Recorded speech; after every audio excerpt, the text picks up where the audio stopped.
চুপ, চিৎকার করলে একদম। ওঠো ওঠো। কি হলো, কথা কানে যায়নি? ওঠো।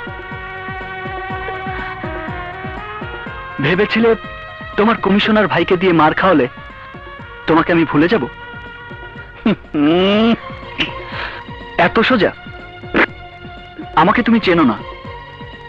তুমি কি মনে করেছো তোমার রূপ দেখে আমি তোমার প্রেমে পড়েছি, নাকি তোমাদের অনেক ধন সম্পদ আছে সেই জন্য? ওরকম ধন সম্পদ আমার পায়ের ধুলোর সমান।